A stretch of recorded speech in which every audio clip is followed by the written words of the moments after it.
ଜୟଗୁରୁ ମୁଁ ଦେବରାଜ ୱେଲକମ୍ କରୁଛି ମୋ YouTube channel Devraj live vision. ଆପଣମାନେ କେମିତି ଅଛନ୍ତି? ମୁଁ ତ ଭଲରେ ଅଛି, ଆଶା କରୁଛି ଠାକୁରଙ୍କ ଦ୍ୱାରା ଆପଣମାନେ ଭଲରେ ଥିବେ।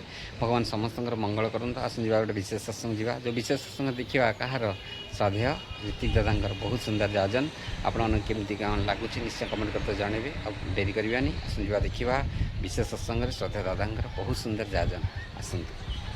सतभेदातीतं परमपुरुषमेकं तारयितुम् अवतीर्णं निखिलमानवकुलं धृतसहजसमाधि आनन्दं घनमूर्ति प्रेम विगलितचित्तं विश्वगुरुं नमामि। परम प्रेममय श्री श्री ठाकुर परमाराध्या जगज्जननी श्री श्री बड़मा परम पूज्यपाद श्री श्री बड़दा परम पूज्यपाद श्री श्री आचार्य देव रातुल चलने मोरकोटी परम सम्माननीय अग्रणी परिचालक ऋतिक देवता सम्माननीय कर्मी मंडली गुरुभातृमंडली भक्तिमती मातृमंडली सज्जन मंडली समस्त उद्देश्य आज शुभवासर मोर प्रीति शुभेच्छा जयगुरु एवं प्रणाम निवेदन करे। परम दयाल अपार करुणारू आज आमर परम श्रद्धेय इष्ट भ्राता अक्षय कुमार साहू भाई तांकर এই गृहांगन परम प्रेममय श्री श्री ठाकुरंकर ये नाम संकीर्तन सत्संग आयोजन करिसंती। परम दयाल आतुल चरण रे मु प्रार्थना निवेदन रखिबी श्रद्धेय अक्षय भाई तांकर समस्त जीवन दे प्रभु को प्रतिष्ठा करि चलंतु सुस्थ स्वस्थ सुदीर्घ मंगलमय जीवन नहीं से जीवन रे प्रतिष्ठित हुंतु एवं तांकर परिवार परिवेश व्यष्टि समष्टि उपस्थित समस्ते से दयालंकर अपार करुणार अधिकारी हंतु। परम पूज्यपाद श्री श्री आचार्य देव कहते सबुठार मूल्यवान होचे हमर जीवन।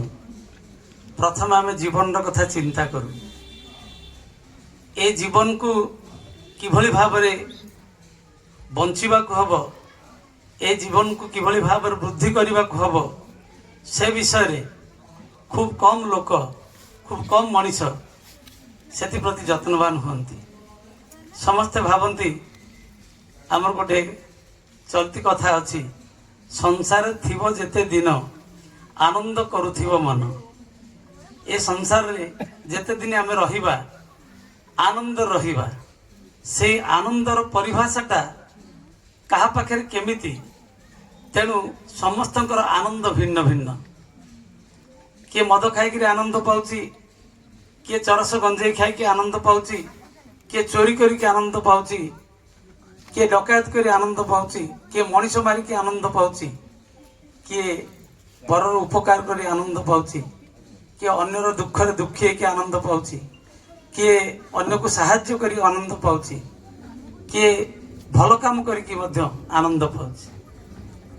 तेबे एई आनंदटा को किभली भाव मनीष उपभोग करिवो सेटा किंतु मनीष जानी पारे ना। सेथिपाई जीवन रे इष्ट गुरु आदर्शंकर आवश्यकता पड़े। जदि जीवन रे जने किलो केंद्र न थांती जने इष्ट आदर्श न थांती जने गुरु न थांती ताहले से आनंदटा तार चिरस्थायी हुएनी। मनीष आनंद पाई आज सबकि कर आपण मैंने देखिए वर्तमान विश्ववक्षरे जो युद्धर घनघटा चली युद्धर विभीषिका चली युद्ध विग्रह चली जो भाई भाव अहंकार को लेकिन निजक प्रतिष्ठित करने निजे आनंद पाइबापी किभली लक्ष लक्ष लोकंकर धन जीवन हानि होची देशर क्षति होची जने जने लोकंकर अहंकार को लेकिन कारण से आनंद पाउछंती बोली भावुछंती किंतु से आनंदटा किभली आनंद चिरस्थायी किभली हब सेटा से जानी नांती। तेणु से निजर क्षति करुछंती एवं अन्य मानकर मध्य क्षति करुछंती। तार भयावह परिणाम से निजे भोगिबे एवं तांको लागि अन्य मान मध्य भोगिबे। किंतु इष्ट गुरु आदर्श पुरुषोत्तम जेतेबेले आम जीवन रे आसंती सेतेबेले आमर ये मोड़टा को सी बदली दियंती।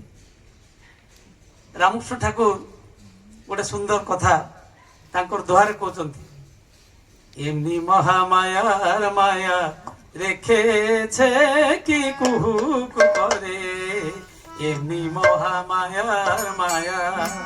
ব্রহ্মা বিষ্ণু অচৈতন্য, ব্রহ্মা বিষ্ণু অচৈতন্য, বিবেকী জানিতে পারে।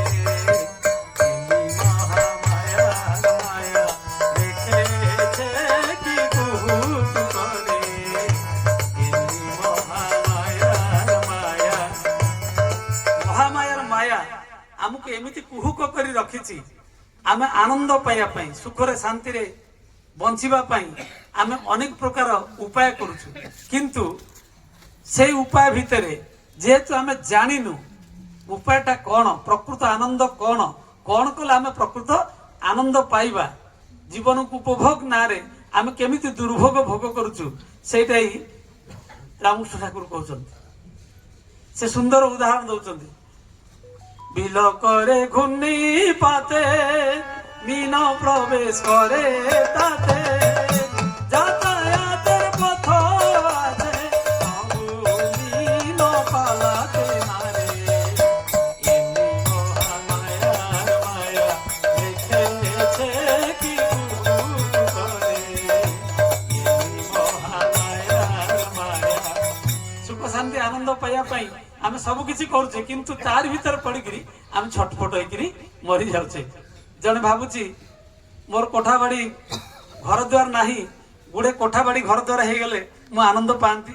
ଦେଖିଲା ବେଳକୁ ସେଇ କୋଠା ବାଡି ଘର ଦ୍ୱାର ତାର ନିରାନନ୍ଦର କାରଣ ହଉଛି। ଜଣେ ଭାବୁଛି ମୋର ସନ୍ତାନ ଆଦି ନାହାନ୍ତି, କେତେଟା ସନ୍ତାନ ହେଇଗଲେ ମୁଁ ଆନନ୍ଦ ପାଆନ୍ତି, ସେଇ ସନ୍ତାନ ମାନେ ହିଁ ତାର ନିରାନନ୍ଦର କାରଣ ହଉଛନ୍ତି। କେହି ଭାବୁଛି ମୋର ଟଙ୍କା ପଇସା ସୁନା ରୂପା ଗୁଡେ ହେଇଗଲେ ମୁଁ ଆନନ୍ଦ ପାଇବି, ତାର ସେଇଟା ହିଁ ନିରାନନ୍ଦର କାରଣ ହଉଛି। ଜଣେ ଚାହୁଁଛି ପୋଷ୍ଟ ପୋଜିସନ ଏସବୁ ପାଇଲେ ମୁଁ ଗୁଡେ ଆନନ୍ଦ ପାଇବି, କିନ୍ତୁ ସେଇଟା ହିଁ ତାର ନିରାନନ୍ଦର କାରଣ ହଉଛି। କାରଣ ଆନନ୍ଦର ପ୍ରକୃତ ପରିଭାଷା ଆମ ପାଖରେ କ୍ଲିଅର ନୁହଁ, ସେଥିପାଇଁ ଆମେ ନିରାନନ୍ଦ ଭୋଗ କରୁଛୁ। ଶ୍ରୀ ଶ୍ରୀ ଠାକୁର କହୁଛନ୍ତି, ଅମୃତର ପୁତ୍ର ତୁମେ, ଅମୃତ ତୁମର ଜୀବନ ଧାରା, ମରଣ ଭଜି ମରଣ ଖୋଜି ହେଉ କାହିଁକି ପଥହରା।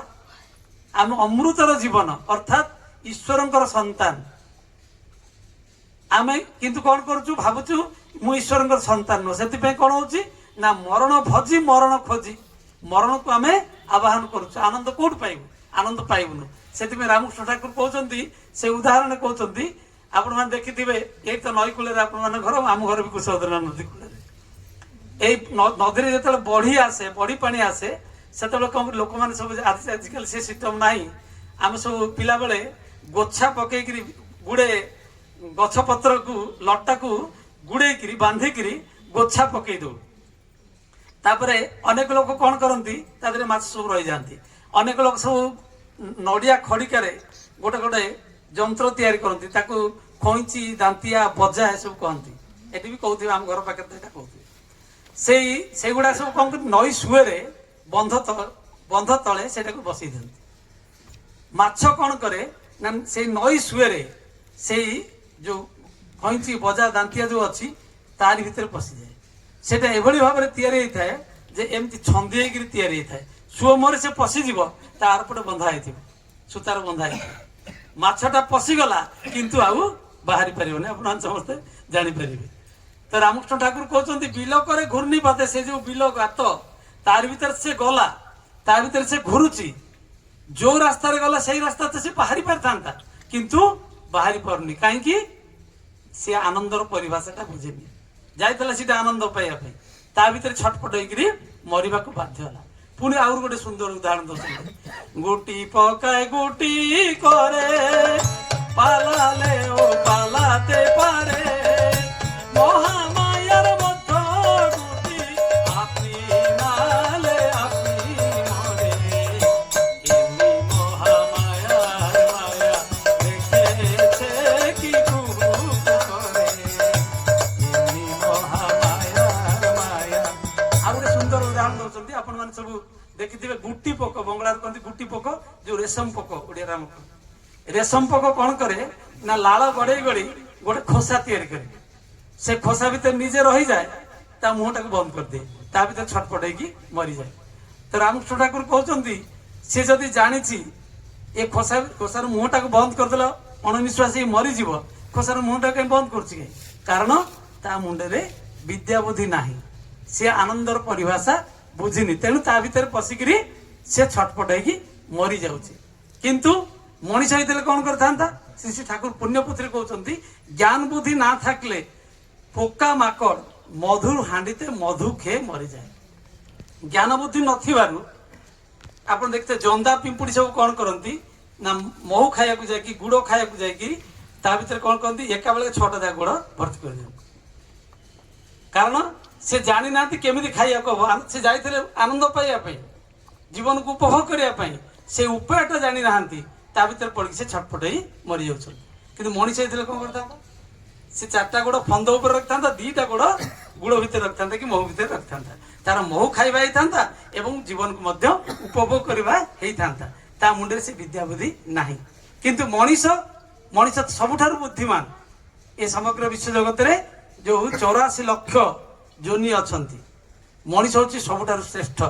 ଦୁର୍ଲଭ ମାନସ ଦେହି ଦେହିନାଂ କ୍ଷଣ ଭୃଙ୍ଗର ତଥାପି ଦୁର୍ଲଭ ମନ୍ୟତ ବୈକୁଣ୍ଠ ପ୍ରିୟ ଦର୍ଶନ।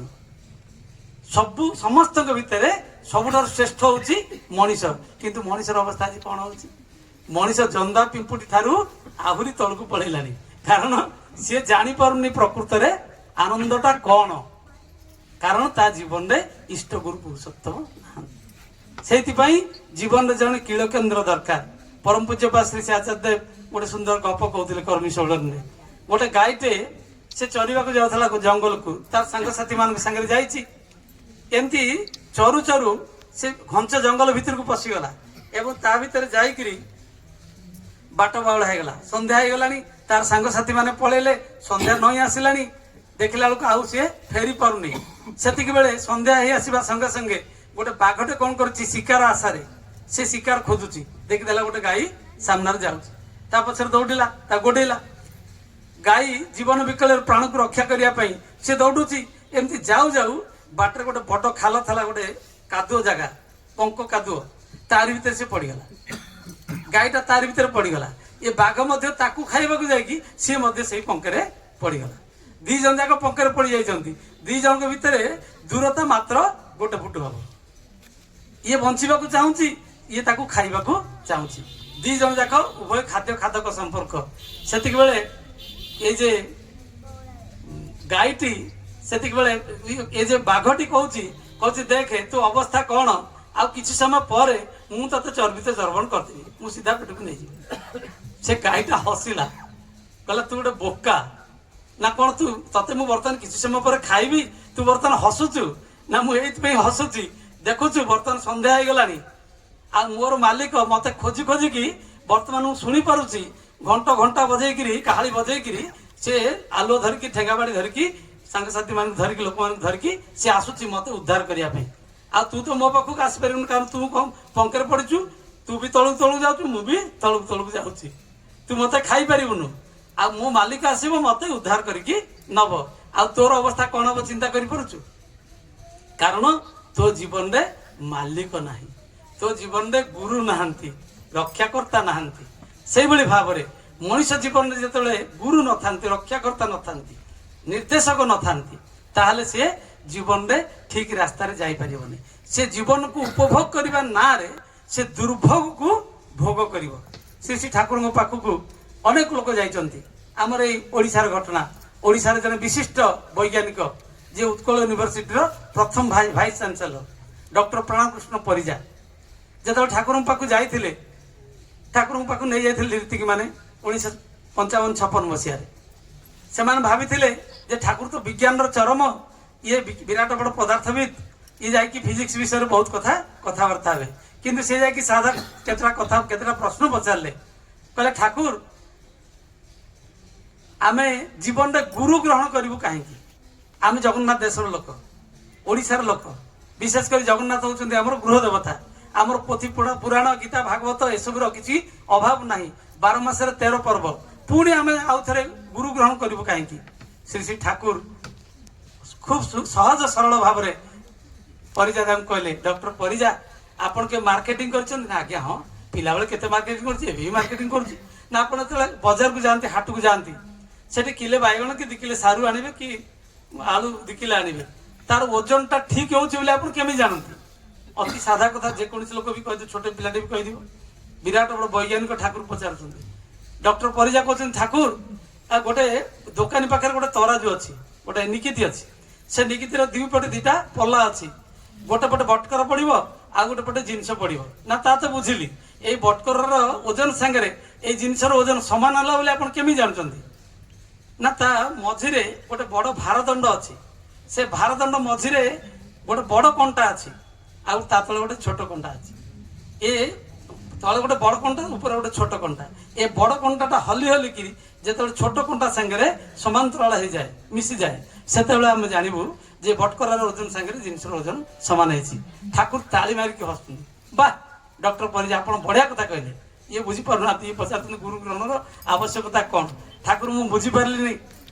ନା ଆପଣ ଯେତେବେଳେ କିଲେ ସାରୁ 2 କିଲେ ବାଇଗଣ କିଲେ ଆଳୁ କିଣିବାକୁ ଯାଉଛନ୍ତି ଏ ସାଧାରଣ ପରିବା ଟିକେ କ'ଣ ଟିକେ କିଣିବାକୁ ଯାଉଛନ୍ତି ଜିନିଷ ତାର ଓଜନଟା ଠିକ ହଉଛି କି ଭୁଲ ହଉଛି ତାକୁ ଜାଣିବା ପାଇଁ ଆପଣ ଗୋଟେ ନିକିତି ଦରକାର ହଉଛି ଏବଂ ଖାଲି ସେତିକି ନୁହେଁ ଏଇ ନିକିତିର ବଡ କଣ୍ଟା ସାଙ୍ଗରେ ସାନ କଣ୍ଟାଟାକୁ ଆପଣ ମିଳଉଛନ୍ତି। ଆପଣ ସାରା ଜୀବନ ଭିତରେ ଆପଣ ବିଭିନ୍ନ ପ୍ରକାର ଅଭିନୟ କରିବେ କେତେବେଳେ ବାପା ହିସାବରେ କେତେବେଳେ ମା ହିସାବରେ କେତେବେଳେ ଭଉଣୀ ଭାଇ ଶିକ୍ଷକ ଛାତ୍ର ନେତା ଜନତା ପ୍ରଫେସର କୁହନ୍ତୁ ଡାକ୍ତର କୁହନ୍ତୁ ଇଞ୍ଜିନିୟର କୁହନ୍ତୁ ଆମ ବିଭିନ୍ନ ପ୍ରକାର ରୋଲ ଅଛି ଜନ୍ମ ଠାରୁ ମୃତ୍ୟୁ ପର୍ଯ୍ୟନ୍ତ।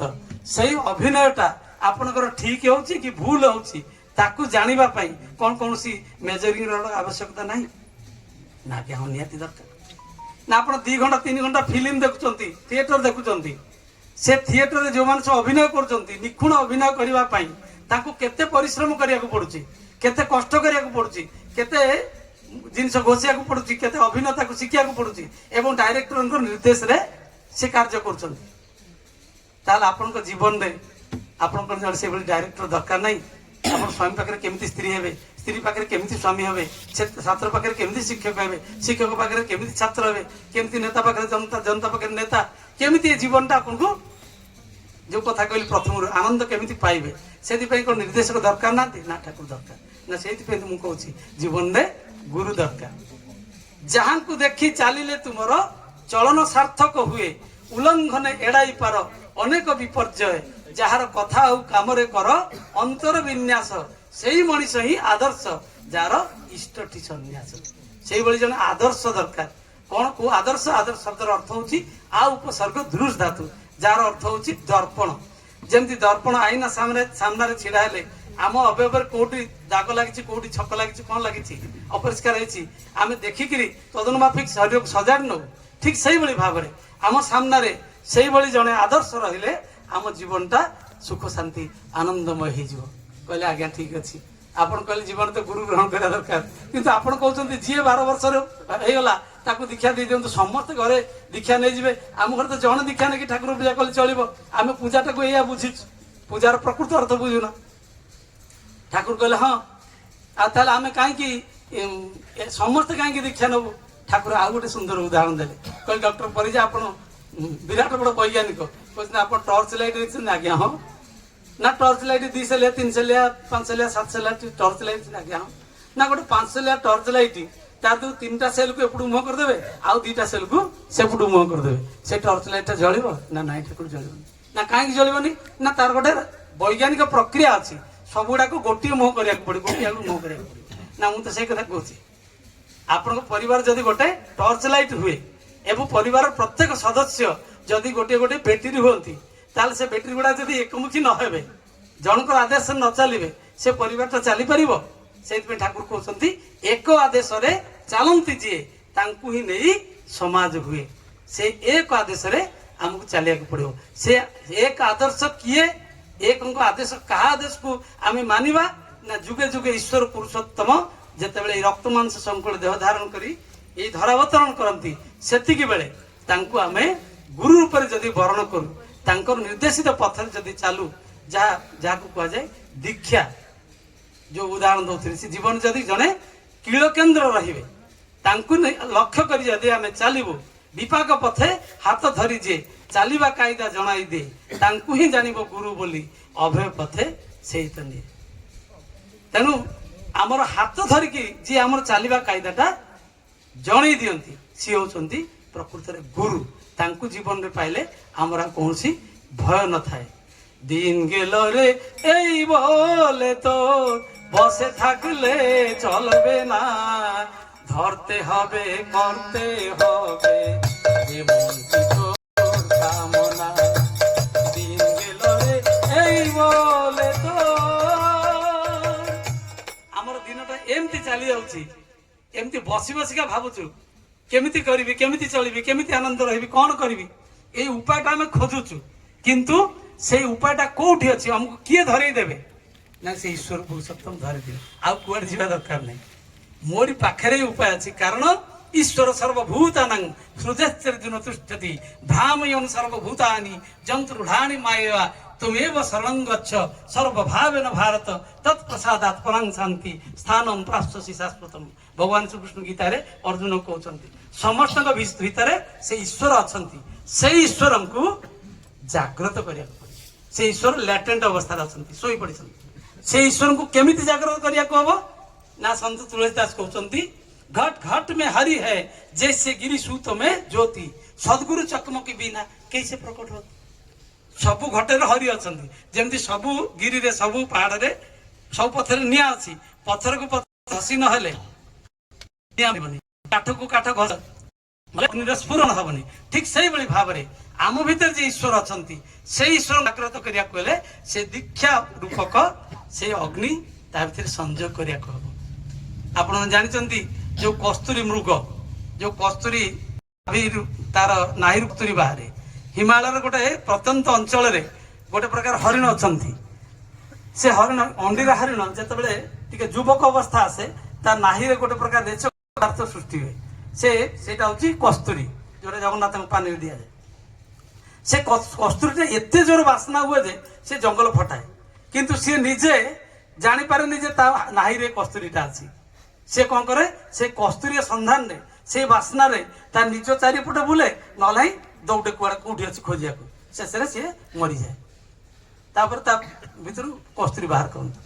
ठीक सेही बळी भाव रे आम भितर से कस्तूरी अछि, आम भितर से ईश्वर पुरुषोत्तम भगवान अछंती, तांको खाली जागृत करिया को पड़िबो। तेनु आसंतु अर्थ से नाही रे दूरे त्रातड़ा के द्वारे अर्थ से नाही रे दूरे त्रातड़ा के द्वारे मुक्ति तीर्थ श्री पयन हर भक्ति हरे विश्वनादे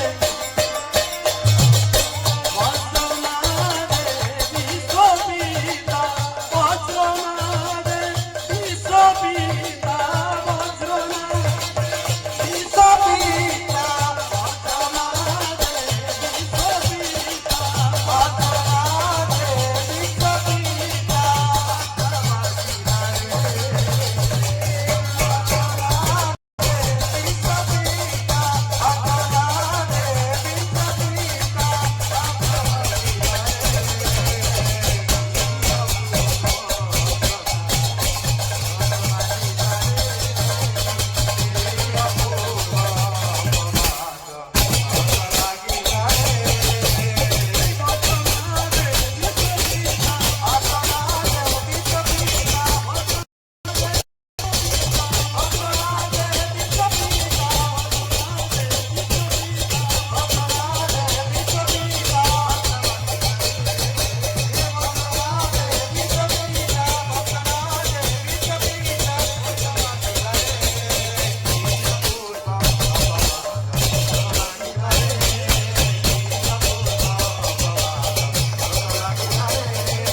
आज ब्लॉग तो हम देखिले कि जो विशेष सत्संग श्रद्धा व्यक्ति दादा बहुत सुंदर जाजन आप केमती लगे निश्चय कमेंट कर पुणी देखा गोटे न ब्लॉग रोचे आप प्रिय देवराज नमस्कार जय जगन्नाथ जय गुरु।